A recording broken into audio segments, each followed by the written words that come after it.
trading paint. No, you no. No.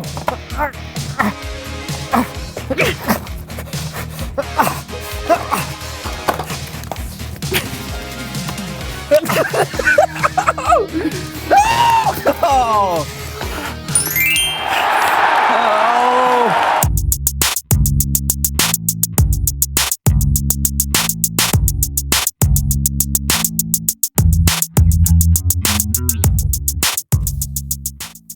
Hey, I'm John. I'm Brandon. And welcome to the So-and-So Show.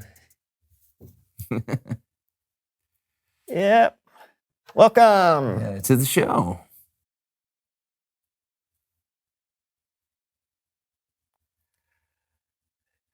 There's not a lot going on today. No, just Brandon and I doing our normal shtick.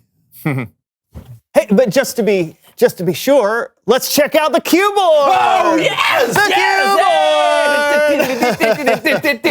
All right. Yeah. It's just our normal shtick. Yeah. Mm-hmm. Hey, you remember back when we used to do fun things on the show? Oh yeah. You mean like when our friend Leonard would come by and we'd stick our faces in the mud? In the mud. Go. What? What?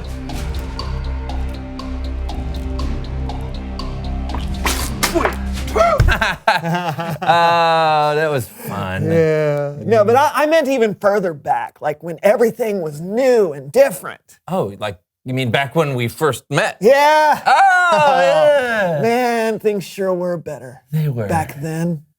Ooh, dream sequence. Oh. I'm John. I'm Brandon, and welcome to the So-and-So Show. John, we should do something different and new today. Well, how can we? For all of my best ideas to work, we have to be old enough to drive a car. Or we have to be taller. Or we have to have more life experience, you know. Yeah, I wish we were older. The show would be way better that way. Yeah. You know something? Maybe we could spice things up and invite a guest on the show. Well, who would want to be on a show in my basement? I found this kid on the way over, and he wants to. He's just outside. Really? What's his name? I don't remember. Okay, what does he want to talk about? I don't know. Stuff. He knows stuff. Okay, please welcome someone who knows stuff. Ba-da-da-da.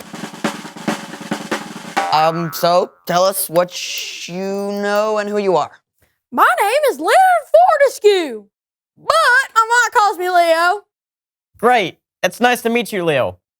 What do you know? Do you play any sports or anything? No, not really. Unless you consider running away from Mr. Moonham's dog a sport. That dog hates me. So what's that you have with you? Oh, this? It's a metal detector. I just got it for my birthday. What's it do? It detects metal. How about that?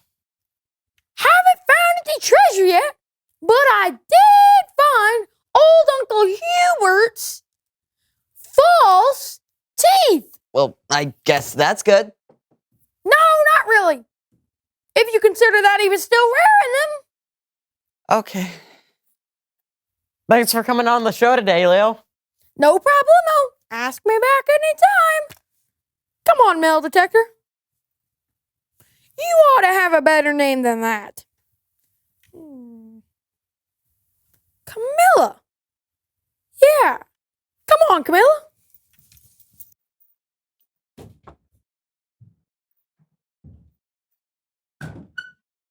Well, that was something new. And it was definitely different. Yeah. I wish we were older. Yeah. Those were the days. Yeah. Yeah. Bible story time with Kellen.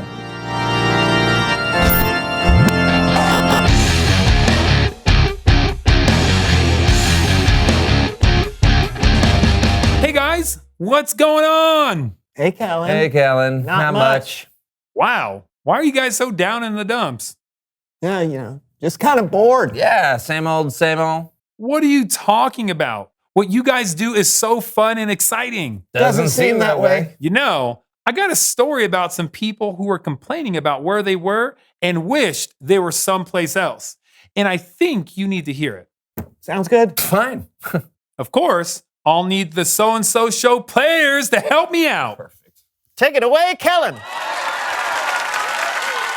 Now, the Israelites were enslaved in Egypt for hundreds of years. But God, through Moses, led them out of slavery into freedom.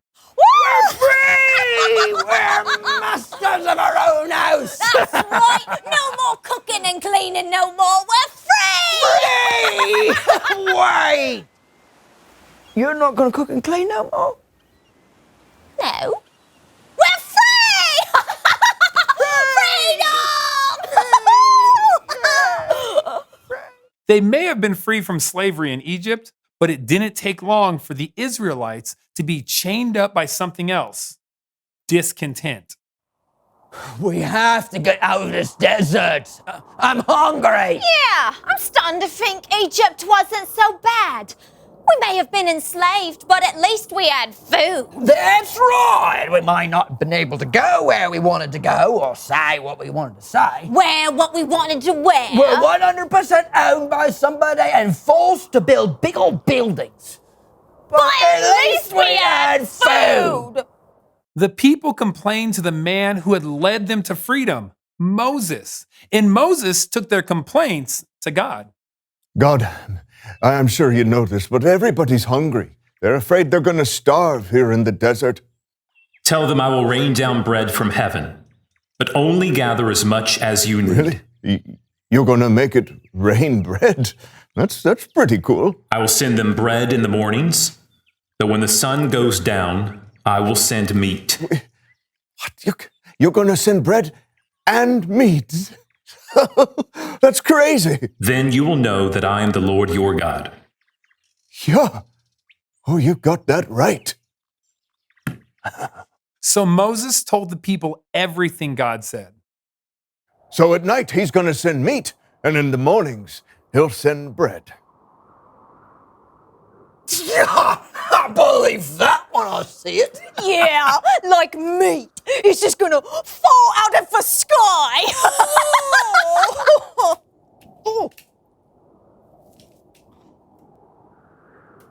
I'm not really a poultry fan. A great flock of quail landed where they had camped, and every Israelite ate their fill. Then, the next morning, there was a heavy dew, but when the dew dried, it left. Hey, what's that? What's what? That on the ground there. What is that? No idea. That's called manna. It's the bread I told you God would send. What? Really? It can't send any multigrain down, can he? To be clear, the bread, called manna, did not look like full loaves of sliced bread. But still, God sent them fresh manna every single morning. And yet, though God continued to provide for them, the Israelites still complained to Moses, this time about not having enough water to drink. I hate to bother you again, but these people are going to kill me if they don't get some water. Take the people to Mount Horeb and hit the giant rock there with your staff. Water will come out of it. What? You're going to make water come out of a rock? I can't wait to see this. So Moses took all the people and gathered them at Mount Horeb by the huge rock. What? You're gonna make water come out of that rock? Yeah, I'd like to see that. Me too.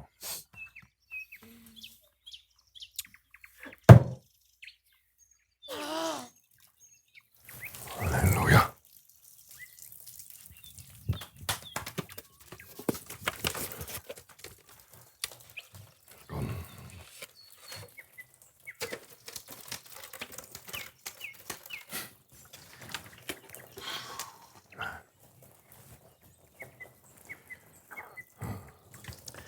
can't make another flavour, can you? Yeah, this one has too much of a water flavour.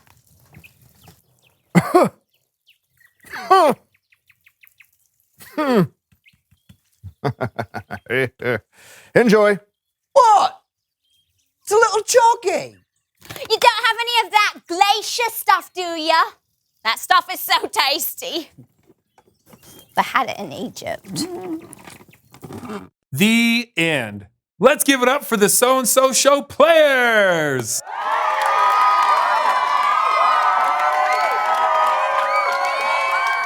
God continued to show his people he would look after them and provide for them, even though they continued to doubt him and long for the past. That's crazy. That they would look back to how things were in the past instead of enjoying how awesome things are right now. Haven't we been doing that? Touche. It's true. Sometimes it's hard to be content with what's happening in the present. We're either looking backwards to the way things used to be, or we're looking forward to the way we wish things would be. When we do that, we miss out on what God is doing for us in the here and now. Oh. And I think the here and now is pretty great, actually. Thank you, Kellen. You betcha. Yeah, see you around, Kellen. You know, you and I do get to do some awesome things. Yes, we do. Yeah, but sometimes we focus on what's not going right instead of everything that is. Well, then let's focus on the good stuff right now. Yeah, and you can join us. Okay, reveal the question. What is good in your life right now?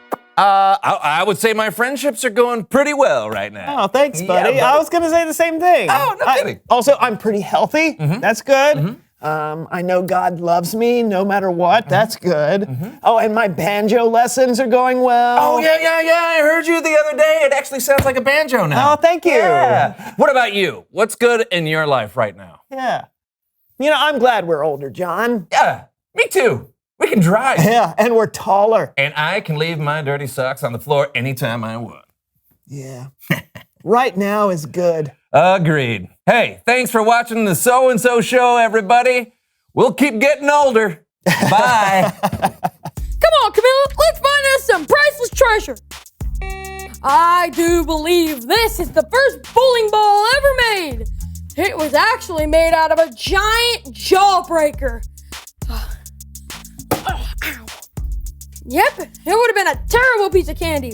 A key? I bet this is the key to the old Reese house. Opens up all the long-lost peanut butter cups. Hey, it's a silver dollar. You know, I think those two brothers who live over on Almond Street collect these.